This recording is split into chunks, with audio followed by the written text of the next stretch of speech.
महाराज की जय। जो आनंद सत्य प्रकाश विभवानी आधार नाम रूपास बुद्धी न जाणे आणि जाणे त्यास तो अपार शुद्ध परमात्मा मीचे असे।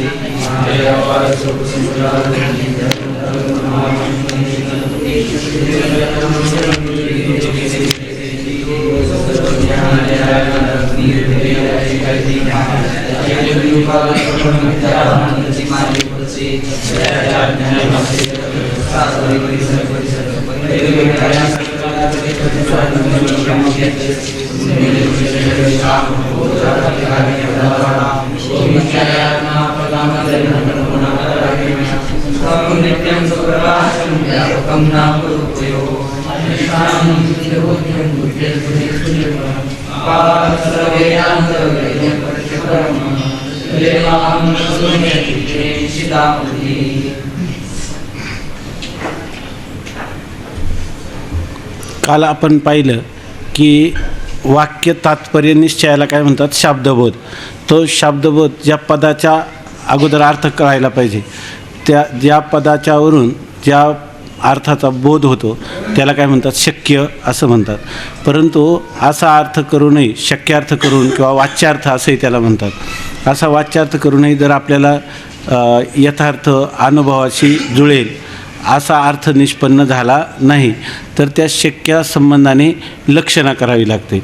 कालच आपण पाहिलं गंगेवर गवळीवाडा, गंगेवर गवळीवाडा असणं शक्य नाही। गंगा शब्दाचा अर्थ गंगा प्रवाहावर, आपल्याला गंगा कळलं, गंगेवर हे पण कळलं, कोणती सप्तमी विभक्ती का? गंगायाम घोषाः, तर त्याच्यामध्ये हेचा सप्तमी विभक्तीचा अर्थ कळला, घोष शब्दाचा अर्थ आपल्याला माहिती आहे गवळीवाडा, पण हा अर्थ काही जुळत नाही। गंगेच्या प्रवाहावर गवळीवाडा राहणं शक्य नाही याचा अर्थ आपल्याला वाच्यार्थाने जेव्हा अर्थ जुळत नाही तेव्हा त्या वाच्यार्थाची संबंधित अशी आपण लक्षणा करावी लागते। तर मग लक्षणेचं स्वरूप काय आहे? तर शक्तीनं ज्या पदार्थाचं ज्ञान होतं ते शक्यार्थाचं ज्ञान होतं आणि लक्षणा शक्य संबंध हे लक्षणेचं काय आहे? स्वरूप। शक्य संबंधालाच लक्षणा असं म्हणतात। मग आता हे लक्षणेचं काय प्रकार आहे ते आता या ठिकाणी सांगतात। लक्षणेचे भेद, जसं वन्नी शब्दाचा उच्चार केला तर आपल्याला अंगारूप अर्थाचा बोध होता। हा कोणता अर्थ झाला? वाच्यार्थ, आहे की नाही? आणि गंगेवर गवळीवाडा आहे या वाक्याचा अर्थ करताना गंगा प्रवाह त्याचा त्याग केला आपण आणि त्याग करून तीराचं ग्रहण केलं, हा कोणता अर्थ आहे? लक्षार्थ आहे। म्हणजे जसं वाच्यार्थ, लक्षार्थ किंवा काही याच्यामध्ये आता ज्ञानेश्वरीच्या चिंतनामध्ये येईल पुढं की कधी कधी व्यंजनेनं बोललं जातं, त्याला म्हणतात व्यंग्यार्थ। कोणता अर्थ? व्यंग्यार्थ। असे बोलण्याच्या वृत्ती प्रभाकरमध्ये भरपूर चिंतन केलेलं आहे त्याचं। कधी व्यंजनेने बोलतात, कधी लक्षणेने बोलतात, कधी वाच्यार्थाने बोलतात। उदाहरणार्थ आता आपल्याला ठरले की 11:30 वाजता मधुकर येते, म्हणजे त्याच्या अगोदर आपल्याला सुटलं पाहिजे, तर असं आपण सांगितलं आणि नंतर ज्या वेळेला 11:15 वाजले तर त्यावेळेला आपल्या त्या महाराजांनी त्या दिवशी कसं सांगितलं? 12 वाजले। तसं 12 वाजले याचा अर्थ 12 वाजले हे सांगण्यात तात्पर्य नाही, पाठ सोडून द्या। शब्द काय आहेत? 12 वाजले आणि अर्थ काय आहे त्याचा? तर तो आपल्याला कशावरून घेतला? वाच्यार्थाने झाला का तो बोध? लक्षणेने बोध झाला नाही, लक्षणेने बोध। शक्याची काय संबंध आहे का त्याचा? शक्याची तर इथं गंगा प्रवाहाचा काय आहे? तीराशी संबंध आहे। तसा 12 वाजले याचा पाठ सोडून द्यायची काय संबंध आहे? पण अर्थ कळला की नाही आपल्याला? तो व्यंजनेने कळला, आहे की नाही? त्याला काय म्हणतात? ज्ञानेश्वरीमध्ये ही व्यंजना वृत्ती फार वारंवार आलेली आहे, म्हणून तिथं तर आपण कुठं जर वाच्यार्थ लक्षार्थ घेतला तर काय अर्थबोध होत नाही। व्यंजना धुंडा महाराज कायम सांगायचे की ह्या ओळीमध्ये ह्या वाक्यामध्ये व्यंजना आलेली, व्यंजना घेतली की आपल्याला अर्थ त्याचा स्पष्ट कळतो। आता तर इथं जे लक्षण आहे आता, तर ह्या लक्षणेचे भेद सांगतात। आज पण सांगा 11:30 वाजले, आज सांगा म्हणजे अर्थ त्याचा होईल। म्हणजे लक्षण तर लक्षणेचे भेद। जहल लक्षणं, 3 प्रकारची लक्षणं सांगितली: जहल लक्षणा, अजहल लक्षणा आणि भागत्याग लक्षणा किंवा जहद जहल लक्षणं। आणि हे लक्षणेचं स्वरूप आपण तत्वमसी महावाक्याचं अनेक वेळेला चिंतन केलं तेव्हा हे लक्षणांचा साधारणपणे आपल्याला परिचय झालेलाच आहे. आता इथं जी पारिभाषिक शब्द आहेत त्याच्यात आणखी पुन्हा बारकाईनं माहीत करून घ्यायचं आणि पाठ पण करायचं आणि उपस्थिती पण ठेवायची त्याची. जहल लक्षणा, ज्या ठिकाणी पदाच्या वाच्यार्थाचा सर्व त्याग करून वाच्यार्थाच्या संबंधाचे ग्रहण करावे लागते ती जहल लक्षणा होय.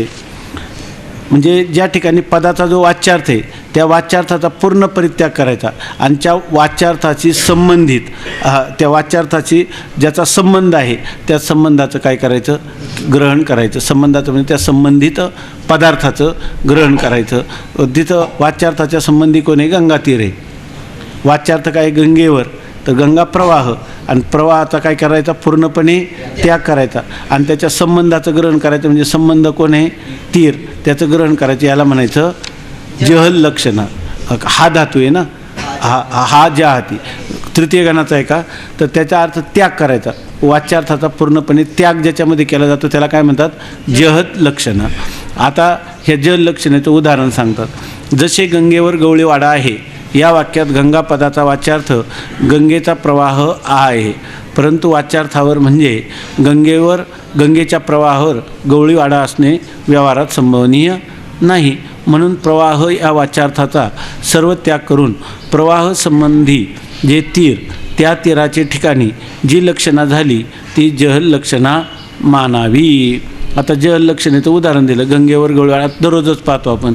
गंगेवर गवळीवाडा आहे परंतु हा अर्थ अनुभवाशी जुळत नाही. म्हणून गंगा पदाचा अर्थ जो गंगा प्रवाह त्याचा पूर्णपणे त्याग करायचा आणि त्याचं संबंधी असणारं गंगेच्या तीराचं ग्रहण ज्याच्यामध्ये केलं जातं त्याला काय म्हणतात, जहल लक्षणा.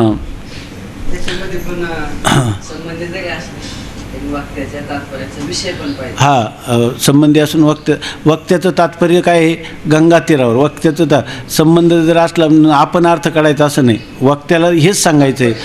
वक्तुरीच्या तात्पर्य, वक्त्याच्या तात्पर्याचा विषय असला पाहिजे. म्हणजे त्याला काय सांगायचं की गंगेवर म्हणजे गंगा तीरावर असंच वक्त्याला पण सांगायचं आहे. आणि पुन्हा त्या वाच्यार्थाचा संबंध पण आहे, आपलं त्या वाच्यार्थाचा संबंध पण त्या गंगा तीराशी आहे आणि वक्त्याचं तात्पर्य पण आहे. अशा वेळेला जी लक्षणा केली तिला म्हणायचं जहल लक्षणा. हा ते वाक्याचं तात्पर्य आहे का, नाही, शक्याच्या संबंधी. शक्याच्या संबंधी, शक्याच्या गंगा तीरावर मासे आहेत, खेकड आहेत, ऐक नाही, हे नाही सांगायचं त्यांना काय सांगायचं,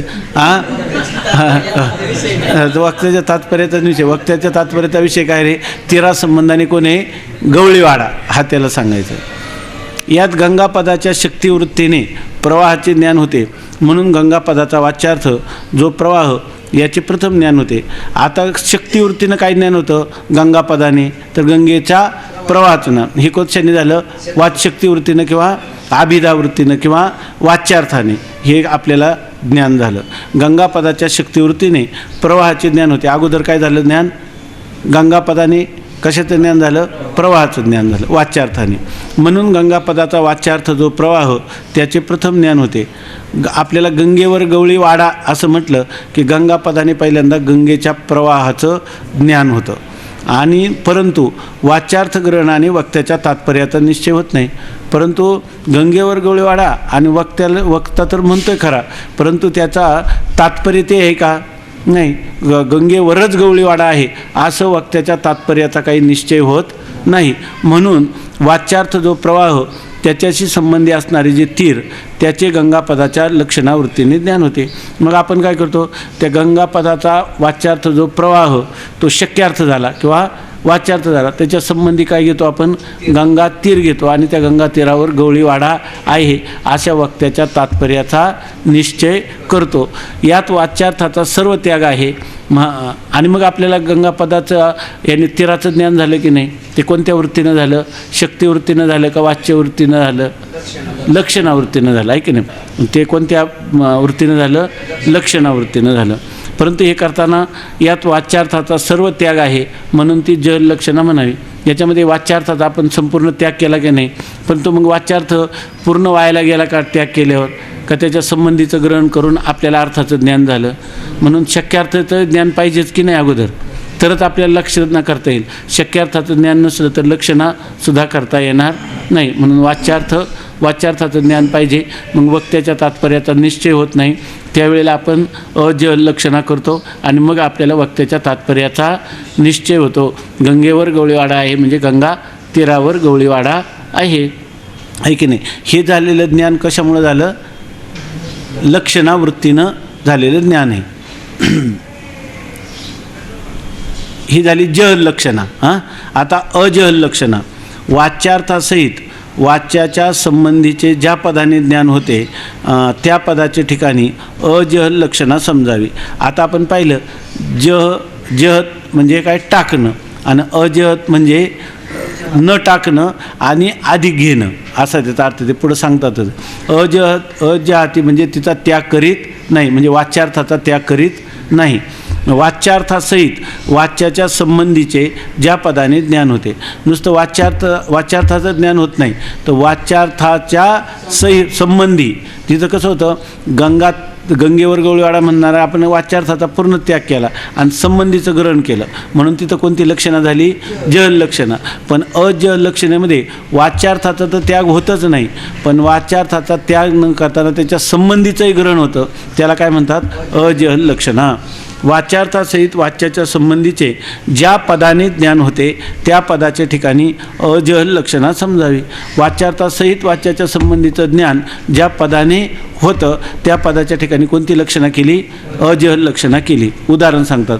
जसे शोण धावतो, तांबडा धावतो या वाक्यात शोण पदाच्या तांबड्या घोड्याच्या ठिकाणी लक्षणा आहे. कारण तांबडा रंग जड आहे, त्याच्या ठिकाणी धावणे शक्य नाही. म्हणून तांबड्या रंगाचा संबंधी घोडा किंवा बैल याचेही तांबडे रंगाबरोबर ग्रहण करणे आवश्यक आहे. वाच्यार्थ रक्तगुणाचा त्याग न करता वाच्यार्थ संबंधी आश्वार्थाचे ग्रहण आहे म्हणून अजहल लक्षणं आहे. उदाहरण देतात की शोणो धावती म्हणजे तांबडा धावतो. आता तांबडा धावतो वाच्यार्थ कळला की नाही आपल्याला?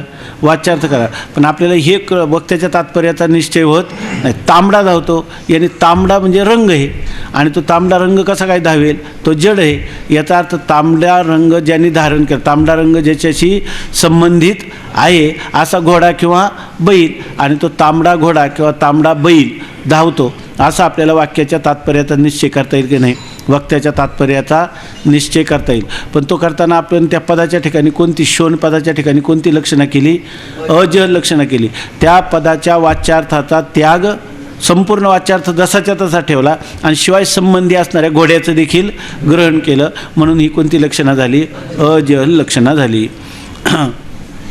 वाच्यार्थासहित वाच्याच्या संबंधीचे ज्या पदाने ज्ञान होते त्या पदाच्या ठिकाणी अजहल लक्षणा समजावी. जसे शोण धावतो म्हणजे तांबडा धावतो या वाक्यात शोण पदाची तांबड्या घोड्याच्या ठिकाणी लक्षणा आहे. लक्षणा कुठं केली? शोण पदाचा परित्याग न करता त्या ठिकाणी घोडा असं त्या तांबड्या रंगाच्या संबंधीचं ग्रहण केलं आणि त्या पदाच्या ठिकाणी कसं ज्ञान झालं आपल्याला?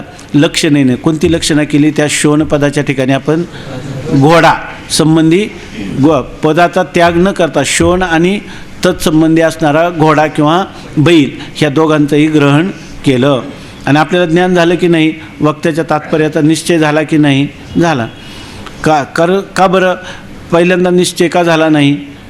वक्त्याच्या तात्पर्याचा निश्चय का झाला नाही? तर आपल्याला असं वाटलं की कारण तांबडा रंग जड आहे त्याच्या ठिकाणी धावणे शक्य नाही म्हणून तांबड्या रंगाचा संबंधी घोडा किंवा बैल यांचेही तांबडे रंगाबरोबर ग्रहण करणे आवश्यक आहे. या तांबड्या रंगाच्या संबंधी घोडा किंवा बैल यांचं ग्रहण करावं असं आपल्याला वाटलं. आणि आता असं जर केलं संबंधी वाच्यार्थाचं आणि वाच्यार्थाच्या संबंधीचं दोन्हींचं ग्रहण केलं तर वक्त्याच्या तात्पर्याचा निश्चय झाला. वाच्यार्थ रक्तगुणाचा त्याग न करता. वाच्यार्थ काय आहे? तांबडा म्हणजे रक्त, रक्त म्हणजे तांबड्या गुण. त्या वाच्यार्थाच्या रक्तगुणाचा त्याग न करता वाच्यार्थासंबंधी अश्वार्थाचे ग्रहण आहे. वाच्यार्थाच्या संबंधी अश्व म्हणजे घोडा किंवा बैल यांचे आपण ग्रहण केलं म्हणून ही अजहल लक्षणा आहे. अजहल लक्षणा लक्षात आली, जहत लक्षणा लक्षात आली. आता ह्या दोन लक्षणापेक्षा आपल्या वेदांतशास्त्रामध्ये हे जीव ब्रह्मैक्य ज्ञानाने मोक्ष होतो हे काही लक्षणं शिकण्यासाठी नाही. या ठिकाणी आपल्याला जीव ब्रह्मैक्य ज्ञान व्हायला पाहिजे. आणि जीव ब्रह्मैक्य ज्ञान सांगणारं तत्त्वमसी महावाक्य आहे आणि त्याच्यामध्ये ही जहत किंवा अजहत लक्षणा करता येत नाही. भागत्याग लक्षणेनंच काय होतं, श्रुती मातेच्या तात्पर्याचा, तत्त्वमसी महावाक्याच्या तात्पर्याचा काय होतो, बोध होतो. म्हणून त्यासाठी ही जहद जहल लक्षणा किंवा याला दुसरं नाव काय आहे, भागत्याग लक्षणा ती सांगतात. जहद जहत अथवा भागत्याग लक्षणा. जेव्हा पदाच्या वाच्यार्थातील काही भाग ग्रहण करून काही भागाचा त्याग केला जातो तेव्हा जी लक्षणा होते तिला जहद जहत किंवा भागत्याग लक्षणा म्हणतात. आता ही भागत्याग लक्षणा कशाला म्हणतात ते सांगतात. त्याच्यामध्ये काय आहे, पदाच्या वाच्यार्थातला काही भाग ग्रहण करायचा आणि काही भागाचा त्याग करायचा, त्याला म्हणतात जहद. जहद म्हणजे टाकणं आणि अजहद म्हणजे घेणं, आहे की नाही. मग काही भाग टाकणं आणि काही भागाचं ग्रहण करणं हे दोन्ही मिळून होते, त्याला काय म्हणतात, जहद जहल लक्षणा किंवा भागत्याग लक्षणा. जेव्हा पदाच्या वाच्यार्थातील काही भाग ग्रहण करून काही भाग त्याग केला जातो तेव्हा जी लक्षणा होते तिला जहद जहत किंवा भागत्याग लक्षणा म्हणतात. जसे तो हा पुरुष आहे. आता उदाहरण सांगतात, तो हा पुरुष आहे, तो हा देवदत्त, सौ अयम देवदत्ता, तोच हा देवदत्त किंवा तोच हा पुरुष. या वाक्यात भूतकालात आणि अन्य देशात पाहिलेला जो, त्यास तो असे म्हणतात. तो शब्द कशाचं आपल्याला निर्देश करतो, परोक्ष वस्तूचं. तो जो म्हणजे आपण पूर्वी भूतकालात पाहिलेला, आहे की नाही, आणि पुन्हा अन्य देशात पाहिलेला जो, आहे की नाही. असा जो शब्दाने काय सांगितलं, जो जसे तो किंवा तो सांगितलं इथं, सोयम देवदत्ता, तोच हा देवदत्त. तो पदाने काय सांगितलं, तो म्हणजे काशीत पाहिलेला देवदत्त, आहे की नाही, काशीत पाहिलेला देवदत्त. आणि कधी पाहिलेला, भूतकाळात पाहिलेला आणि काशी क्षेत्रात, अन्य देशात आणि भूतकाळात पाहिलेला तो. आणि हा तोच हा म्हणतो, तर हा पुरुष म्हणजे काय, इथं वर्तमान कालामध्ये पाहिलेला आणि आता समोर, आता या आळंदी देशामध्ये पाहिलेला. जसे तो हा पुरुष आहे या वाक्यात भूतकाळात आणि अन्य देशात पाहिलेला जो, त्यास तो असे म्हणतात. भूतकाळात पाहिला आणि अन्य देशात जो होता त्यालाच काय म्हणतात, तो, असा आता निर्देश करतात. आणि वर्तमानकाली समीप देशात असतो त्यास हा असे म्हणतात. जो वर्तमान काळामध्ये आहे आणि पुन्हा काय समीप देशात आपल्याला समोर आहे त्याला काय म्हणतात, हा असं म्हणतात. तोच हा पुरुष असं वाक्य सांगितलं, तोच हा पुरुष. पण तो म्हणजे कोण झाला, भूतकाळात पाहिलेला आणि अन्य देशात पाहिलेला, आहे की नाही. तद्देश आणि तत्काल यांनी विशिष्ट, आहे की नाही. तत्काल आणि तद्देश आणि विशिष्ट. आणि हा म्हणलं का एतद्देश आणि एतत्कालानी विशिष्ट, असा तो आणि हा या पदांचा वाच्यार्थ आहे. अशा पदांच्या वाच्यार्थाचे ग्रहण करून शक्यार्थ असा होतो. ह्या पदाचा वाच्यार्थ तो आपल्याला तोचा वाच्यार्थ कळाला की नाही आता, आणि हाचा वाच्यार्थ कळाला की नाही. मग आता या ठिकाणी सांगतात तो आणि हा या पदांचा वाच्यार्थ आहे.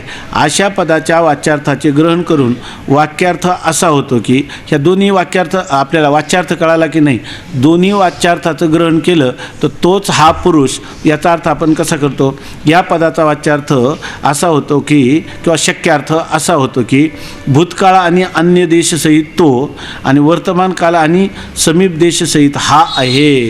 परंतु असा सामुदायिक वाक्यार्थ संभवत नाही.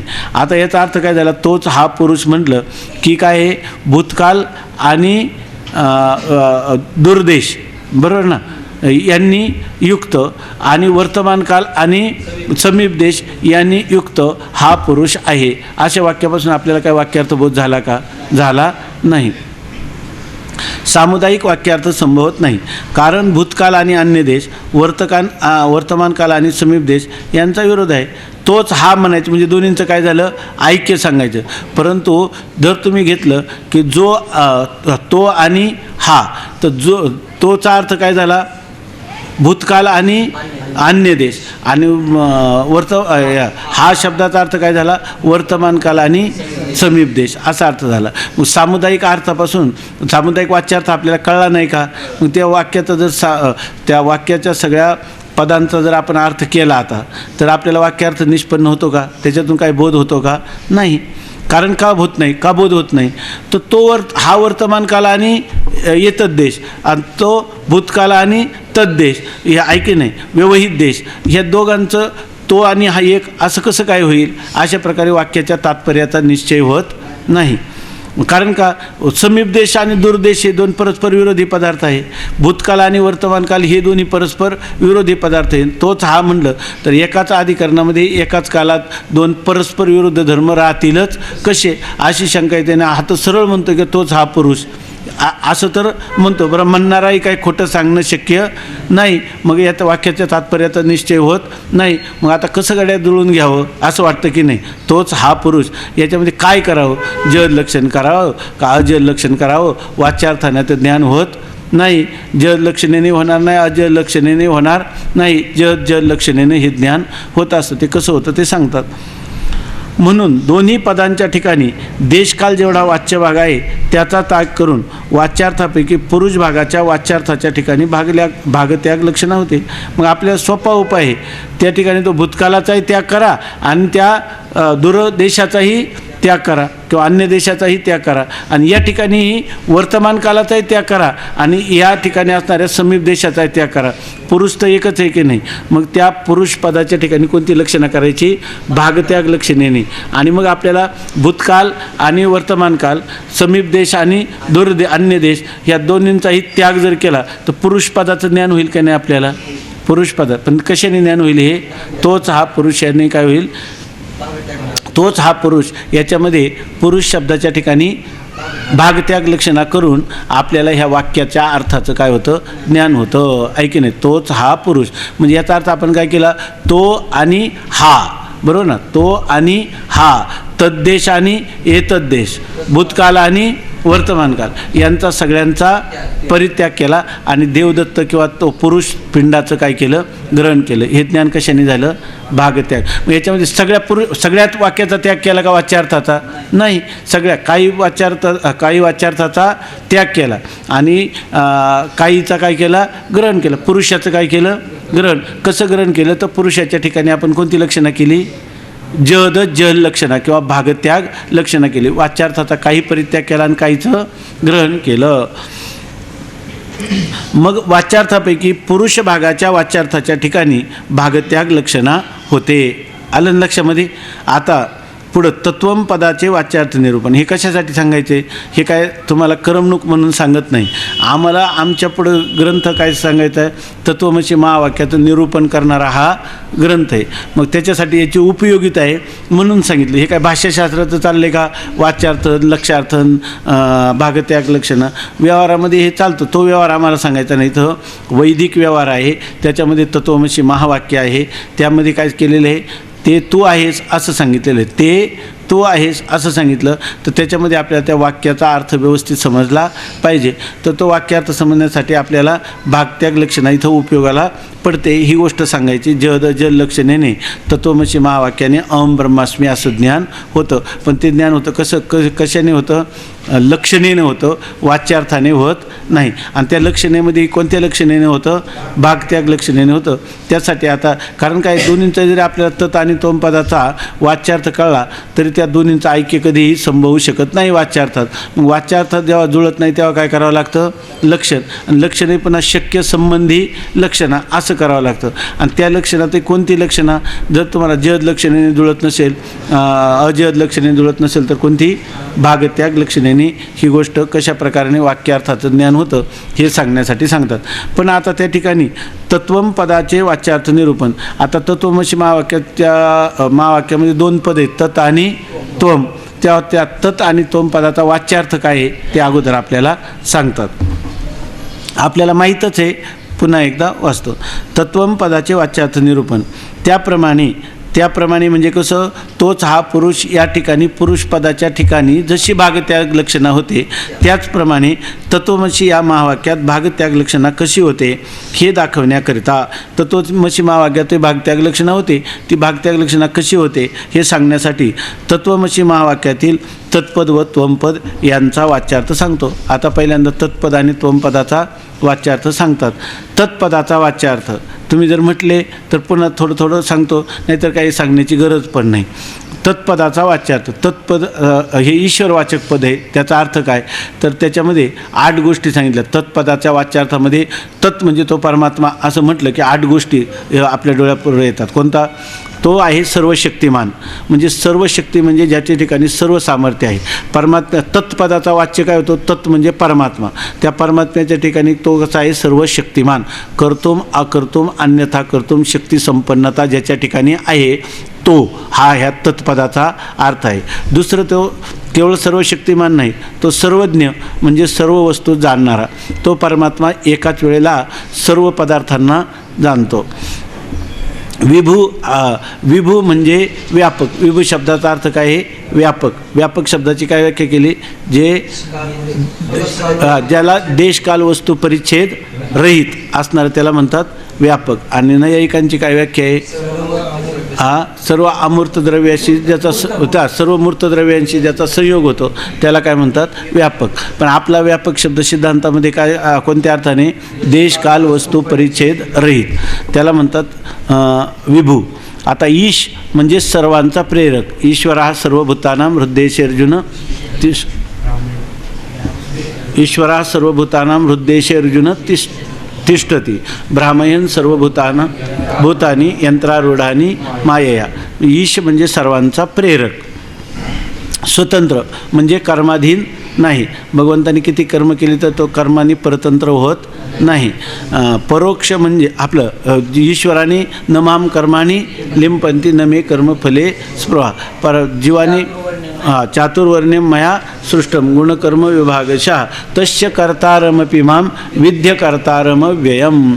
या स्वतंत्र म्हणजे याचा अर्थ ज्याला कोणा तंत्र म्हणजे जो कोणाच्या अधीन नाही, असा कर्माधीन नाही त्याला स्वतंत्र म्हणतात. परोक्ष म्हणजे जीवास प्रत्यक्ष विषय नाही. पुन्हा ईश्वर कसा आहे, ईश्वर नेहमी परोक्ष. तत्पदाचा वाच्यार्थ ईश्वर तो नेहमी काय आहे परोक्ष. तो कधी इंद्रियांना गोचर होत नाही. त्याला फक्त आपण काय करतो शास्त्रांनी सांगितलं म्हणून त्या ईश्वराला जाणू शकतो. कशावरून, शब्द प्रमाणाच्या द्वारा. पण तो आपल्याला कसा परोक्षच असतो. ईश्वर हा परोक्ष असतो. तत्पदाचा वाच्यार्थ हा परोक्ष असतो. तो व्यापक असतो, स्वतंत्र असतो, सर्वज्ञ असतो, सर्व शक्तिमान असतो. पुन्हा तो कसा आहे तत्पदाचा वाच्यार्थ माई. माई म्हणजे माया ज्याच्या अधीन आहे ती. माया ज्याच्या अधीन आहे त्याला काय म्हणतात माई. माई नंतु महेश्वरा. माई याचा अर्थ काय, मायाम तो प्रकृती विद्यात माई नंतु महेश्वरम. माई शब्दाचा अर्थ आहे माया ज्याच्या अधीन आहे तो माई. पुन्हा बंध मोक्षरहित असा जो ईश्वर तो तत्पदाचा वाच्यार्थ आहे. पुन्हा त्याला बंधही नाही आणि मोक्ष नाही. ईश्वर हा बंध मोक्षरहित नित्यमुक्त आहे. ज्यास बंध असतो त्यास मोक्ष होतो. ईश्वराला बंध मोक्ष का नाही, मोक्ष कोणाला होतो, ज्याला बंध असेल त्याला मोक्ष. बंधच नाही ईश्वराला तर मोक्षही नाही. म्हणजे ईश्वराच्या ठिकाणी बंधही नाही आणि मोक्षही नाही. मग ईश्वर आहे कसा, ईश्वरात बंध नाही म्हणून मोक्षही नाही. ईश्वरात बंधही नाही आणि मोक्ष नाही, तो काय नित्य मुक्तच आहे किंवा तो ब्रह्मरूपच आहे.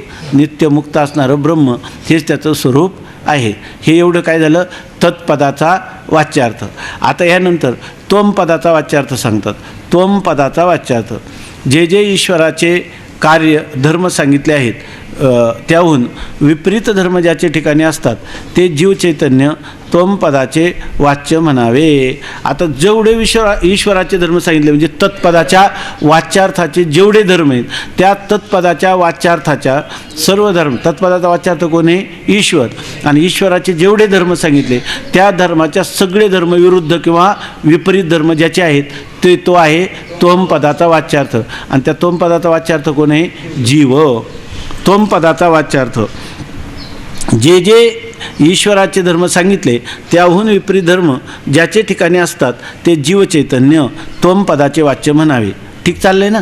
त्याचा भावार्थ असा की आता त्याचा भावार्थ विपरीत धर्म कसा आहे, ईश्वर आहे सर्वशक्तिमान, जीव आहे अल्पशक्ती. ईश्वर आहे सर्वज्ञ, हा आहे अल्पज्ञ. जीव ईश्वर आहे व्यापक किंवा विभू, हा आहे परिच्छिन्न. जीव आहे आपलं ईश्वर आहे सर्वांचा नियामक, हा आहे अनिश. म्हणजे हा कोणाचं ईशन करण्याचं सामर्थ्य नाही. परमात्मा आहे, परमात्मा कर्माधीन नाही, तो स्वतंत्र आहे. आणि जीव कसा आहे? परतंत्र नाम कर्मतंत्र, म्हणजे कर्माच्या अधीन. जसं ज्याचं कर्म असेल त्याप्रमाणे ते जीवाला भोगावं लागतं. त्याचा अर्थ जीव कसा आहे? कर्माधीन आहे. पुन्हा जीवाचं जीवत्व कसं आहे? प्रत्यक्ष आहे. आणि ईश्वराचं ईश्वरत्व कसं आहे? ईश्वर आहे परोक्ष आणि जीव आहे प्रत्यक्ष. पुन्हा तो ईश्वर कसा आहे? माया त्याच्या अधीन आहे आणि त्याला कोणत्याही प्रकारचं अज्ञान कधीही नाही. आणि हा जीव कसा आहे? तो अविद्येनं मोहित झालेला आहे. आणि तो काय करतो? माया त्याची शुद्ध सत्वात्मक माया ती त्या ईश्वराला कधी मोह उत्पन्न करत नाही.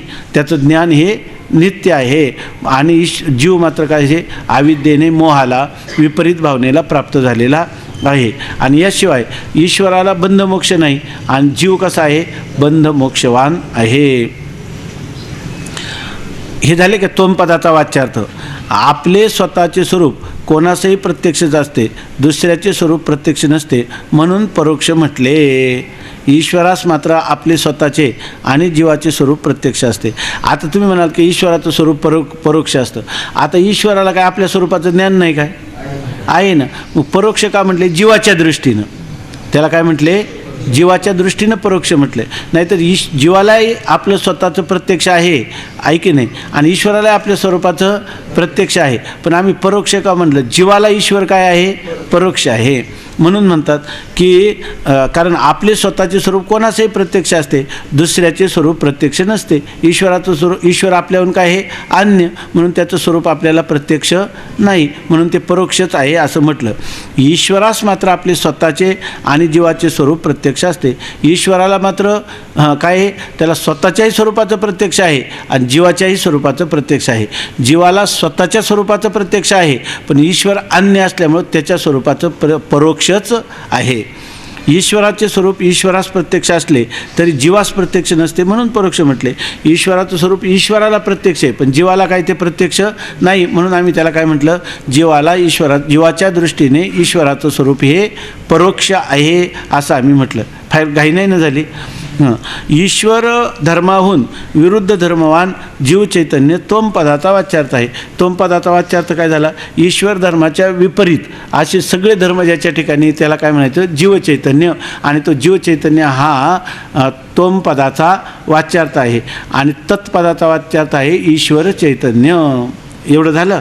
आता इथं सांगतात तत्वम पदाच्या वाच्यार्थातील विरोध व भागत्याग लक्षणेने लक्षार्थातील एकत्व. आता तत् आणि तोम हे जे दोन पदं आहेत त्यांच्या दोन पदाचा वाच्यार्थ सांगितला. आणि तत्वमसी या वाक्याने काय होईल? या तत् आणि तोम पदाच्या वाच्यार्थात ऐक्य आहे असा अर्थ केला तर त्यांनी काय होणार नाही? अनुभवाला जुळणार नाही. आणि वाक्याच्या तात्पर्याचा म्हणजे श्रुतीमातेने तत्वमसी महावाक्य ज्या इच्छेनं सांगितलेलं आहे त्या वक्तुरी इच्छा तात्पर्य, त्या वक्त्याच्या इच्छेच्या तात्पर्याचा आपल्याला बोध होत नाही. मग अशा वेळेला जर बोध होत नसेल, वाक्यार्थ जर अनुभवाशी जुळत नसेल, तर अर्थातच काय करावे लागते? लक्षणा. त्या वाच्यार्थाच्या संबंधित लक्षणा करूनच त्याचं आपल्याला काय अनुभवाशी जुळेल असा अर्थ ग्रहण करावा लागेल की जो श्रुतीमातेलाही संमत आहे. मग ते करायचं झालं तर ती गोष्ट लक्षणा केली तर कोणती लक्षणा करावी लागेल? भागत्याग लक्षणेने. मग भागत्याग लक्षणा केली तर तत्वम पदाचा जो वाच्यार्थातील विरोध आहे त्या विरोधाचा काय होईल? परिहार होईल. कोणती लक्षणा केली तर? भागत्याग लक्षणा. आणि मग भागत्याग लक्षणेने काय होईल? त्यांच्या काही भागाचा त्याग आणि काही भागाचं ग्रहण. मग काही भागाचा त्याग करायचा म्हणजे तोम पदाचा वाच्यार्थ कोण आहे? तोम पदाचा वाच्यार्थ आहे अंतःकरण अधिष्ठान चैतन्य आणि त्याचं पडलेलं प्रतिबिंब. याच्यातला काहीचा त्याग करायचा म्हणजे कोणाचा त्याग करायचा? ज्याचा वाच्य भागाचा. वाच्य भाग कोणता? ज्या अंतःकरणामध्ये प्रतिबिंबित झालेलं चैतन्य. बरोबर आहे ना? तर ते म्हणजे चिदाभास. तर त्या चिदाभासासही त्या बुद्धीचा जर त्याग अंतःकरणाचा त्याग केला तर लक्षार्थ जे कुटस्थ चैतन्य आणि इकडं माया प्रतिबिंबित चैतन्यामध्ये त्याचा अधिष्ठान असणारं जे कुटस्थ चैतन्य त्याचं ग्रहण करायचं. बरोबर ना? आणि बाकीच्याचा काय करायचा?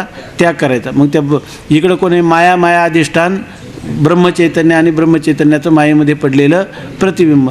तर त्या आभाससहित मायेचा त्याग केला आणि इकडं कुटस्थसहित अविद्या किंवा अंतःकरणाचा त्याग केला तर खाली कोंडा आपलं आभासासहित अविद्येचा जर त्याग केला तर खाली काय राहील? फक्त कुटस्थ चैतन्य आणि ब्रह्मचैतन्य यांचं ऐक्य होणं शक्य आहे की नाही? का यांचं सदाचंच ऐक्य आहे? सदाचंच ऐक्य. मग आपल्याला या वाच्यार्थाने जुळलं का? नाही. हा अर्थ कशाने जुळला? लक्षणेने. ऐके नाही, वाच्यार्थाने जुळलं नाही म्हणून आपण काय केलं? शक्य संबंधी लक्षणा केली. त्याच्यातला एक भाग जो कुटस्थ भाग आणि ब्रह्मचैतन्य ह्या दोघांचं ऐक्य संभवू शकतं. मग याच्यामध्ये काही भागाचा त्याग आणि काही भागाचं ग्रहण केलं तर आपल्याला वाक्यार्थ जुळला. तो कसा जुळला हेच आता पुढं सांगणार आहे. तत्वम पदाच्या वाच्यार्थातील विरोध व भागत्याग लक्षणेने लक्षार्थातील वाच्यार्थामध्ये विरोध आहे आणि भागत्याग लक्षणा केली तर लक्षार्थामध्ये काय आहे? पुन्हा एकत्व किंवा ऐक्य आहे. ते कसं आहे ते सांगतात. राहून देऊ उद्या.